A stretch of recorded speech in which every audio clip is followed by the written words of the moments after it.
Hello, my name is Charlie Miller, and I'm here alongside the transcriber Mary Miller, interviewing Demond Matthews. Today's date is March 13th, 2022, and the purpose of today's interview is to honor Demond's service to the United States. I'm a volunteer with the Library of Congress, and we're working on the Veterans History Project. The first question I'm going to ask you is kind of like your data and place of birth and just some biographical information about yourself. Okay. So my name is Demond Matthews. My birthday, I was born July 13th, 1973. I was born in West Point, Mississippi. I have a brother and a sister, older sister and younger brother. So I'm two of three. Went to West Point High School. I graduated from West Point High School in 1991. After that, I initially served in United States Navy in San Diego, California, from June 12th until March 27th, 1992. After I left the Navy, I decided to go to school at Norwich University, the Military College for Vermont. I went there for a couple of years. I had a wonderful time there, met friends who I still contact today. After leaving Norwich, took a little time off, we'll just say a gap year, to get myself together and figure out what I really wanted to do. Went to East Mississippi Community College in Mississippi. Then I went to a school called Mississippi University of Women, and smart guys too. And so while I was there, I decided to go back into ROTC. Let me back up a little bit. After I left Norwich University, I decided to enlist in Mississippi National Guard. I was a member of the Mississippi National Guard for, I think, about 3 years. And then as I was doing that, I was also going to school at the Mississippi University for Women and smart guys, too. As I was completing my studies, I decided to go back and do ROTC again. So I decided to do Air Force ROTC. I enlisted, became a contracted cadet with the United States Air Force. Therefore, I forwent my military service to the Mississippi National Guard. After completing their training, I was commissioned a second lieutenant in the United States Air Force sometime in December 17th or so, 1999. After that, I came on active duty January 10th, 2000. From there, I'm pretty sure I'll share more of my military career. I bounced around. I went to places like, I was what they call a gold bar recruiter. I recruited in minority depressed areas for the United States Air Force. After that, in January 2001, I went to Las Vegas, Nevada. I served in Las Vegas for a while. After Las Vegas, sometime October 2003, I think, I served in Turkey. I served in Izmir, Turkey from October 2003, I think, until November 2004. After I left Turkey, I went to Montgomery, Alabama, serving at Maxwell Air Force Base in Montgomery, Alabama. During my time in Montgomery, Alabama, I decided to, I took on a volunteer assignment. I went to Afghanistan, Kabul, Afghanistan. I served in Kabul, Afghanistan from April 2007 until April 2008. After that, I went back to Maxwell and finished out my time in Maxwell Air Force Base in Montgomery, Alabama, and I left the military in August 31st, 2009. Okay, well, I think that's all we need. Thank you so much. I'm just kidding. Could you go back a little bit and talk about, I guess, your parents and their occupations? And I guess, did they serve in the military? And if not, what was your kind of motivation to join the military? My parents, I grew up single family home, but different. I would say my grandmother was there all the time. So it was my grandmother and my mother. I had no one like in my immediate family to serve in the military. I did have a second cousin who was like a lot older than me because of our family dynamic. He did serve in World War II. as well as the Korean War and a little bit onset of the Vietnam War. Our age difference is at least, if not 30, 35 years difference in age. So, when eventually, as we talked, and he found out I was in the military, he was very happy and proud of me. And so, but no one in my immediate family actually served in the military. I guess, I was fascinated with military history, a lot of World War II history. As I initially enlisted in the Navy, Operation Desert Storm took place. So, that was, I wouldn't say that was a motivation, but, I wanted to serve. It was just something that felt noble, felt like a good career. And when you grow up in a small town like West Point, Mississippi, it's an opportunity out to do things, see the world, and share and get more experience. So, it was like, hey, and I had fairly decent grades. And so, but, I had fairly decent grades, but I don't think college was a motivating factor, but it was also like, what do I want to do with, as a 17, I graduated from at high school at 17. It's like you really don't know or have a quite plan of what you want to do to your life. But, I talked to a good Navy recruiter, and he also put me in for another prestigious Navy program. So I was out in San Diego. As an 18-year-old, it was a wonderful opportunity. I met friends who I still talk to from that opportunity as well, too. But I would say, I would also say a little motivator is, too, I can remember when I watched, I can't remember the movie. Iron Eagle was the movie with Lou Gossett Jr. He was in that movie, and so those were, yeah, that's something I want to do. And also I did Army JROTC in high school. I was a cadet XO, at that rank, I think a cadet lieutenant colonel. So, I had some experience, and, we saw people, and, I've done it from that point. But, the military was a motivating factor, having seen it, it was something you was like, yeah, I think I can do that. I think I can excel at it. That's something to do, and something I want to achieve. And I did it. I think I did it well. And so I had the opportunity to be an enlisted soldier for a while, also do National Guard duty, as well as become an officer in the Air Force. So I enjoyed it. It was a wonderful experience. Cool. Can you talk a little bit about like your family and friends' thoughts about you joining the military initially when you told them? Yeah, I think everyone's happy. It's happy. It's a choice. But during the time I decided to enlist, that was when that Desert Storm operation, Desert Shield was going on.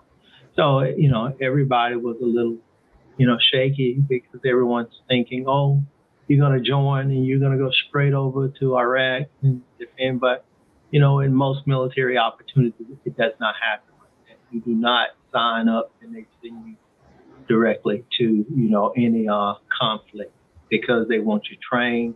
They want you to understand what's going on. And so, unfortunately, I didn't get an opportunity to serve in Iraq or during Operation, Desert Storm, Desert Shield. But at that point, as a young sailor, something that not expected to me.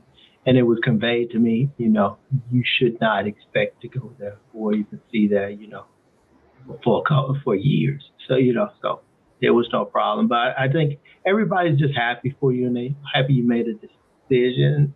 A parent, they want their kids to be successful and be happy. I would say your friends, they want you to be successful as well. And, you're young, and so it's a lot of a fear of unknown, but, and also, nervous but anxious energy. So it was enjoyable. Everyone, I would say, was happy, happy for the decision, because it's your decision.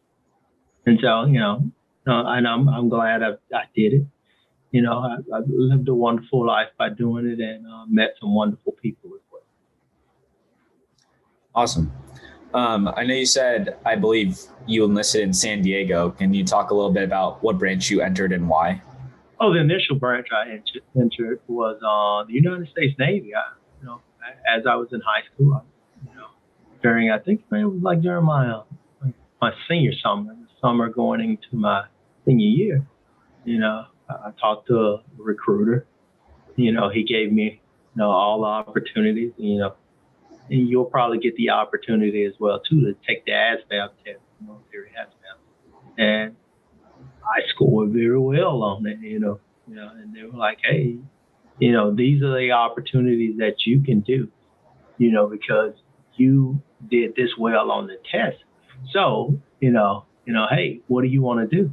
And it was like, what job did I initially chose? Can't even remember. So I think I chose like a legal job or something. But, they looked at my test scores, and I actually got an opportunity to go to one of the Navy's prep schools.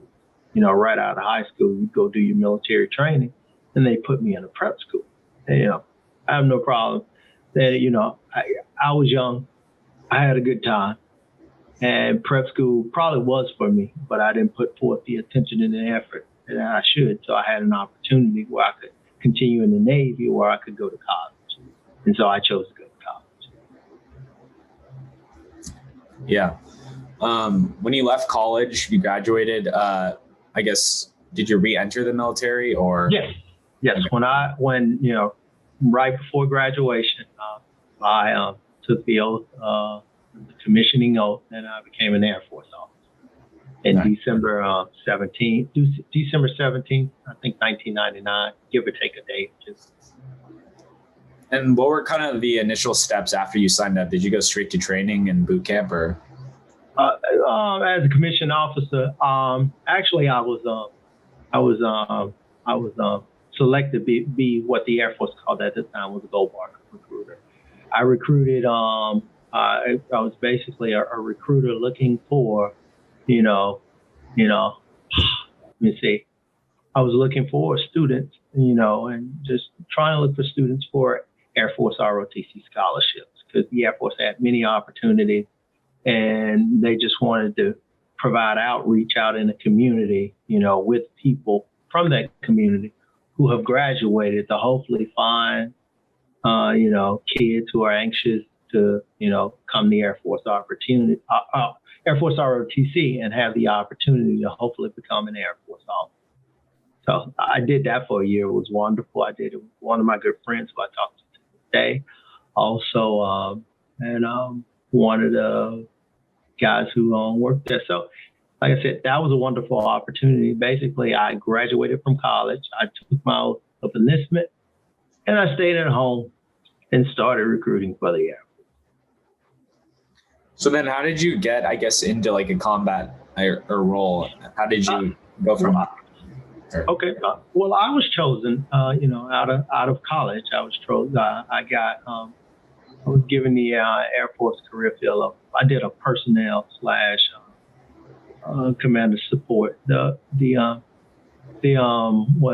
we call the Air Force Specialty career code. It was personnel 36P. It evolved as I got in the Air Force. It went from that to force support officer. So, basically I was like, I would say an Air Force HR officer. So, handled a lot of paperwork, understand codes, a lot of Air Force instruction, regulation, made sure, my people within my organization were, up to standards, not only with that, but also with, also for military readiness, make sure that they're completing all assigned tasks, making sure health assessments and everything are done, and that they're ready, if needed, being called to go to, to go to deploy or, go and help, where it's needed. Yeah. So after that, what was your next steps in the military, I guess? Well, we'll say, after I left Gold Bar, on the Gold Bar program, I went out to Las Vegas, Nevada. So I was out in Las Vegas. Went out there January 1st. January 2001. So with there, I came back. Actually went back to Mississippi to get my training for my personnel badge, to, a personnel career.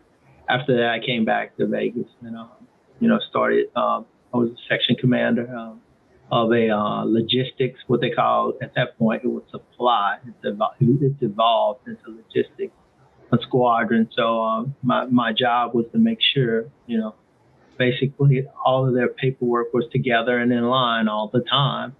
And also, I was always anxious. I always wanted to deploy to theater if the opportunity presents itself. And so, I think September the 10th, the night of September the 10th, we were actually doing a deployment exercise on the base. And again, I was out in Las Vegas. And so we did that from midnight till probably about 5 or 6 in the morning when I was in my office, and what was happening. At that point, I think my boss came into my commander came in the office, like, get in here now. And so I came into his office, we're out west, and the World Trade Building was smoldering. And, everybody was, it was in shock, because I think at that point, that was like the second time that they tried to explode. They did it one time in the 90s, but the second time was different, like I said, because it was like up top and smoldering, and they were live. I can't remember what TV station it was, but it was live, carried around the nation. And then the next thing we're watching TV, and you actually watched the second one go into the building. And that was a very surreal moment. It was like something out of a movie. You couldn't believe it. You didn't know what was going to happen. And so at that point, I was a little tired.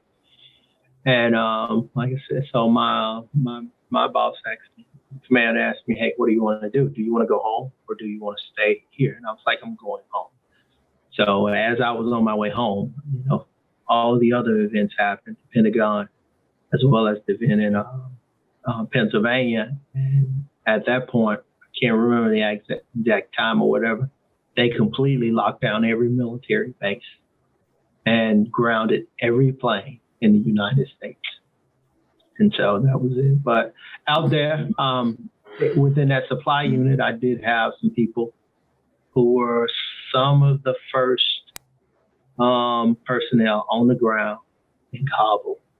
And so, I made sure their paperwork was together. I made sure we knew where they were most of the time, and, just that. And then so this posture changed at that point. And so, like I said, I was in Vegas for about 2 years. And after Vegas, I went to Turkey. Turkey was a wonderful time. The most important thing about Turkey is just a very nice and strategical place. It makes it easy for the United States military to support any operations within that Afghanistan or Middle East theater. While I was there, I actually met my wife. We didn't marry there, but I met my wife in Izmir, Turkey. And like I said, it was an enjoyable time. It was a different assignment than most assignments in the United States military, because it was a plainclothes assignment. So, I went to work most days like this. So, it was a different assignment, definitely an enjoyable one. And pretty much I did most of the same things that I did. And while I was in Turkey, I think it was in November 2003, check the date.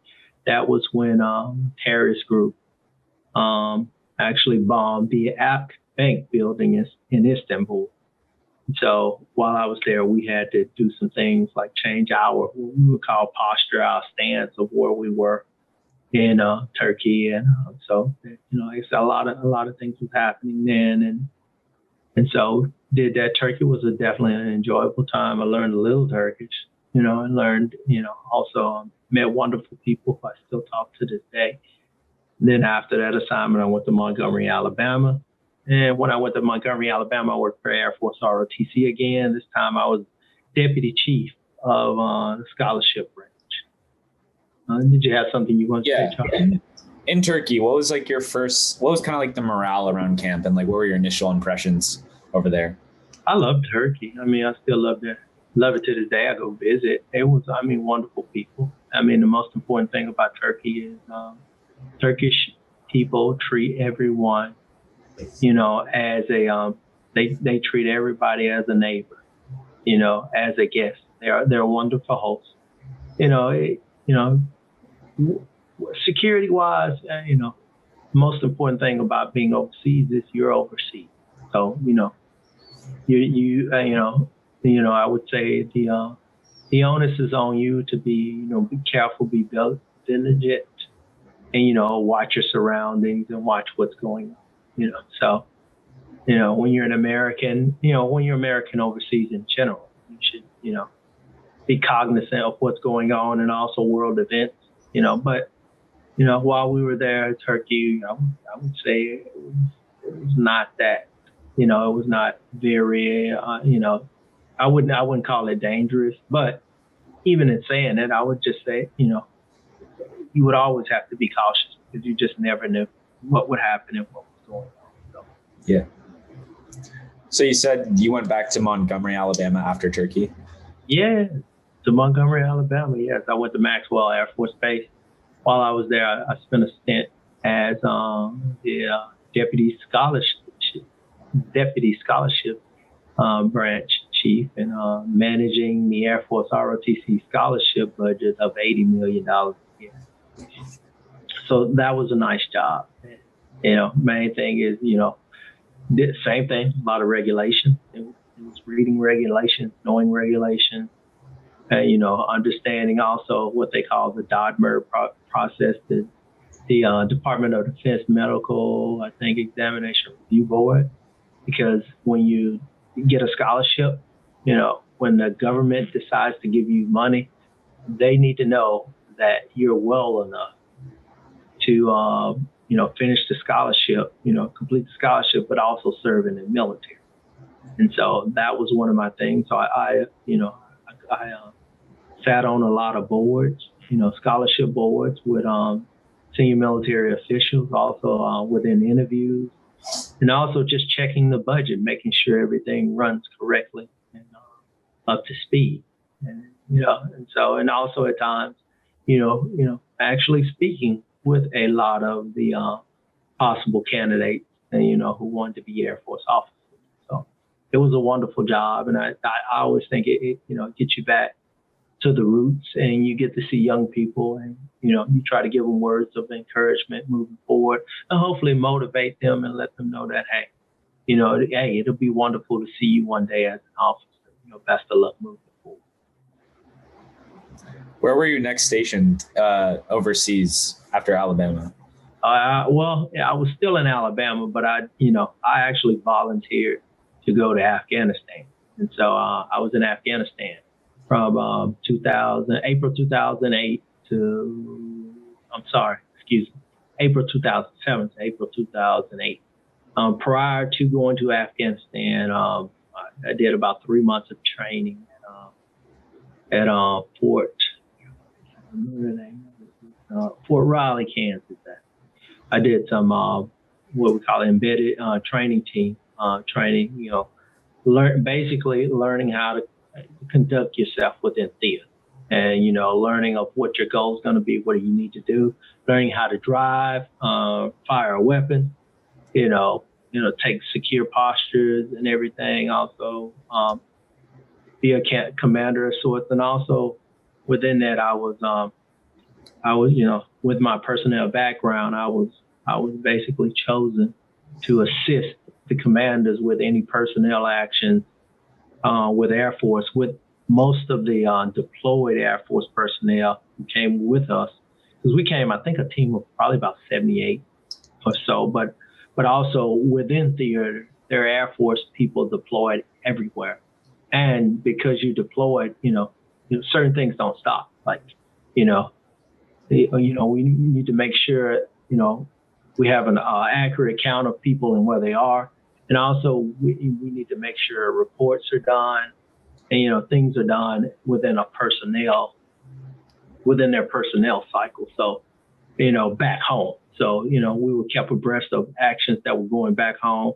Well, we kept people back home of what was going on in theater and also things we needed. And we ensured that things that they needed for the personnel, it happened. And, because I'll give you an example. We'll use an example. You had people deployed from all over the world, in there to fill a role, whatever the role may be. But they were from Japan, Guam, Alaska, maybe trying to think of California base. I think BLF was based. I can't remember. But, as far as their personnel records and actions and stuff, they had stuff that they need to do. And also that, we wanted to make sure that everything was on track. If it was anything that home base needed from us, we provided, and vice versa. If it was something we needed from home base, we made sure we let them know that, hey, we need this, blah, blah, blah. So, the thing is accountability and, accountability of all personnel actions in theater. So that was one thing. Being on the embedded training team, I actually went out and did some training. I was training the Afghanistan National Army. They had a logistics command in Afghanistan. So I would go out constantly and talk to their personnel people about how we ran personnel and assist them as needed. And, basically build a friendship with them as well as, a good working relationship. Cool. What were some of your initial duties around camp in Afghanistan? Like I said, the personnel thing, just making sure all personnel actions with all the deployed, because you had a different dynamic in theater. You had people who were quote unquote deployed there, which means that they would be there for anywhere from 4 to 6 months. So they would come in. Those people were cycling in, cycling out very often. And so they would come into, I think Manis was the base, and then they would fly on to Afghanistan. So we would have that happen a lot. Also, you had people like myself who was actually, stationed there, so to speak, for a year. So I was going to be there. So we had to make sure. The biggest thing is accountability, know where everybody is and know that they're in theater because, it's a lot of stuff goes on in theater and, everybody's not close. And I don't mean like in a personal sense, but I mean like it's people everywhere. And so it's one of those things that you want to have accountability of all those people, know when they're coming in, when they're out. Also, another thing, when they're sick. And also know their actions throughout base because, one of the most, unforeseen things is, that we have to do too. And it happens too is, like if somebody were to pass away or, be injured also, you have like, that's the thing. You have people not only that get, a combat injury or something like that. You actually have people who get sick in theater, who like actually, because of, other than who get sick. So we have to medevac them out of theater to Germany, to the hospital. So, it's, and also sometimes people there would have to be training. Also, we were doing set up logistics, out processing. While we were there, our team set up a logistic out processing center back in Manis where, when most of the people who were there a year when they left theater, we would basically catalog all their stuff and ensure it got back where it needed. What did you do after kind of your personnel role in Afghanistan? Well, after I did personnel and I was in embedded training team. After that, came back to Montgomery and I worked in a place called Acre Center for a guy named James Galloway. He's a great commander. I worked there for a year prior to leaving the Air Force. And so it's a college. It was like a professional development college. within the Air Force, that's another thing within the Air Force. As you go throughout your career, they would like for you to be a quote unquote professional soldier. Learn the professions of arms, understand what's going on, from all the way from the strategic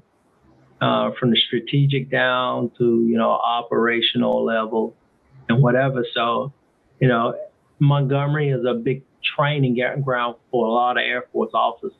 Also, while they're also there, they are write doctrine, which basically, quote unquote, Air Force policy moving forward, or, vectors to let people which way we're going, which way they would like the Air Force to move as a service. What were kind of your favorite things to do while you were off duty, kind of like in Montgomery, also in Afghanistan? I mean, Afghanistan was pretty much not much to do. I would say one of the worst, bad habits I picked up in Afghanistan was watching Law and Order SVU, and they ended up having when I got back, I would watch the marathons all day. I'd get home, and I was like, wow, I can watch them all on Tuesday. And then it had got to a point where I knew every Law and Order and could watch the episodes. And, with the guys that I hung out with, we would watch Jeopardy together. That's another thing. Eat breakfast and, just clown around, be guys, enjoy each other's company, and the main thing is talk about what you're going to do when you get back. That's always a good ritual also. And work out. We'd work out from time to time. And, I think it was 8.5 hour time difference. So you'd call home, but it would be a little hard at time to call home because of the time difference. It was 8.5 hours, not 8 hours. So, you have to call at 8:30, be on the top of the hour. So, those were things, just plot out life and think about what you want to do. And in Montgomery, at Montgomery, it was just, I was in Garrison, stationed in Garrison. So, I'm originally from Mississippi. So I was about 3 hours from home. If I wanted to, I could leave work on any Friday and be home for dinner by 7, so that was a benefit somewhat. But also go to Atlanta, see what's going on in Atlanta. And, just enjoy my life. Just live. Yeah. What did you do after Alabama? After Alabama, I left the military. After I left the military, had a brief transition phase. It was okay. I enjoyed myself, just hung out, worked out a lot, and just enjoyed life. I guess I got married. That was one thing. I got married. And then after that, I received a job in the D.C. area at the Air National Guard Readiness Center, and I moved to D.C. in June 2010. I've been in this area since then. Was it pretty easy to adjust back to normal civilian life, or did that era in between jobs really help you a lot? The era helped, and the adjustment it does take a look. It does take time. It's not a perfect adjustment.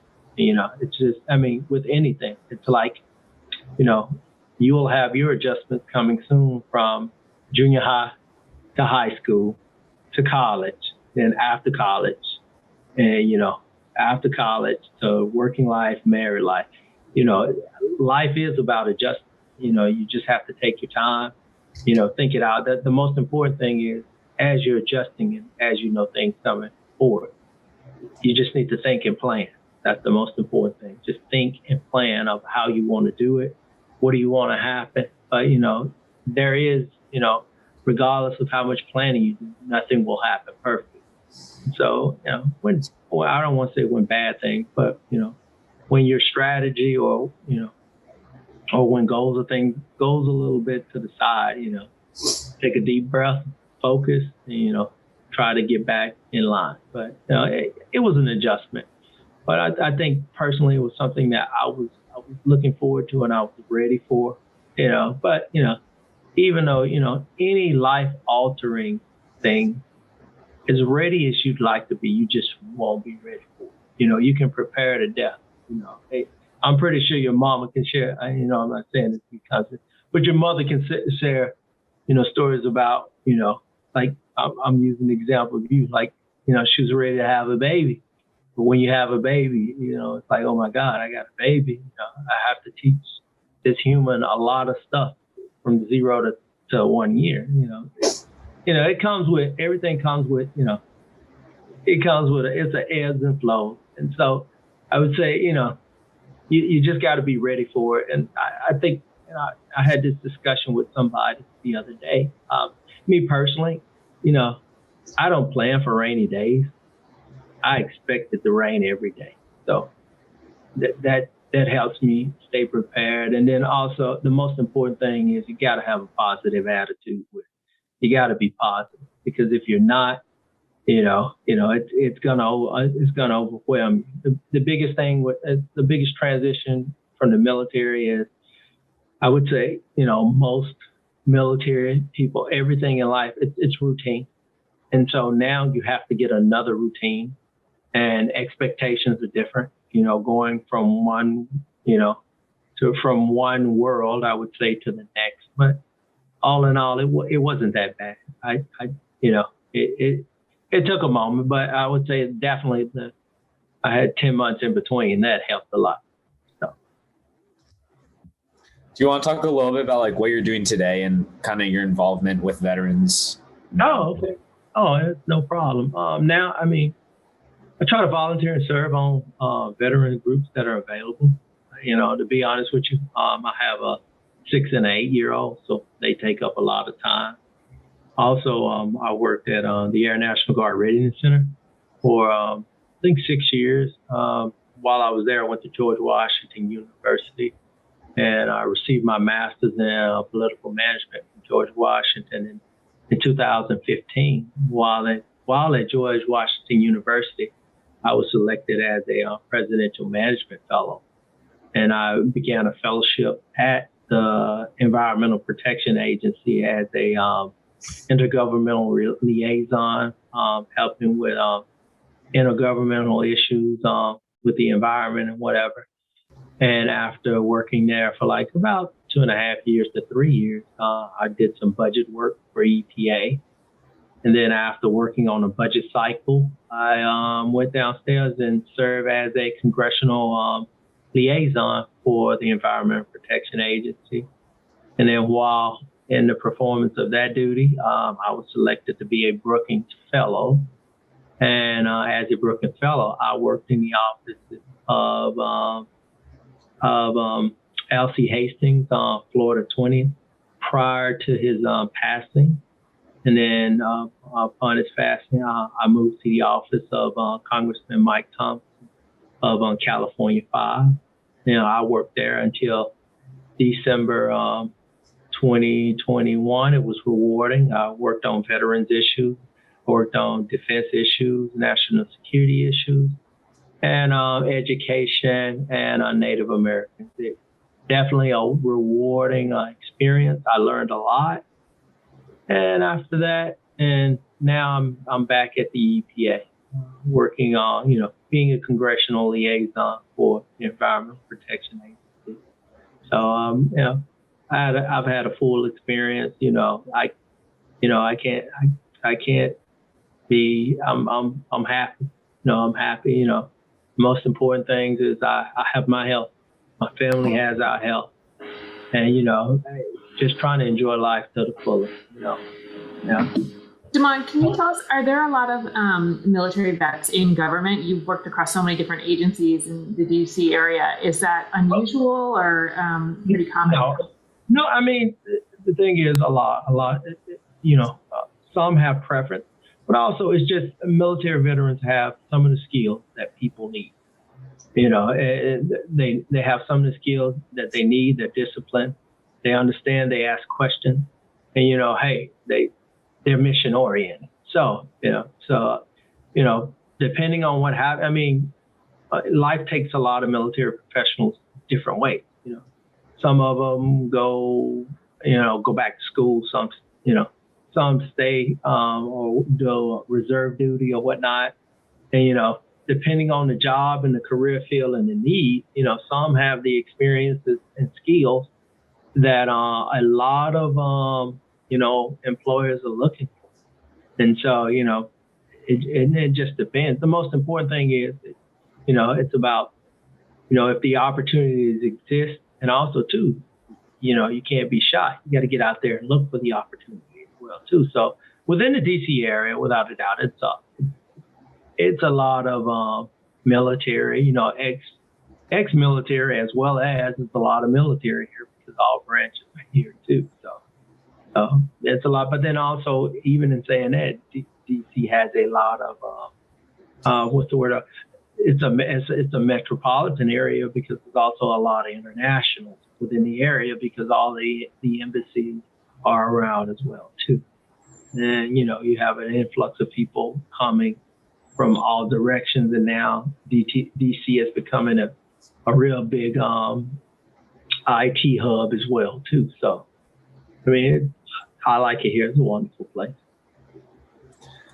Given that you've also been in government and worked a lot in Afghanistan, what were your opinions on kind of the removement of U.S. troops within the last year in Afghanistan? Do you feel like there could have been another way to do it, or I guess what were your thoughts on that?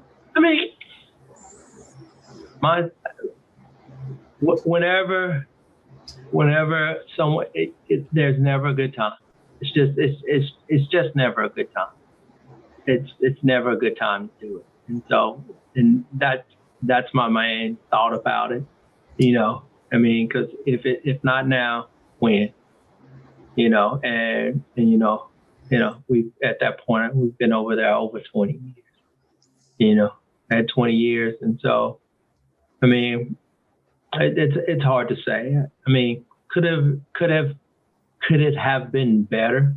Possibly. Who am I?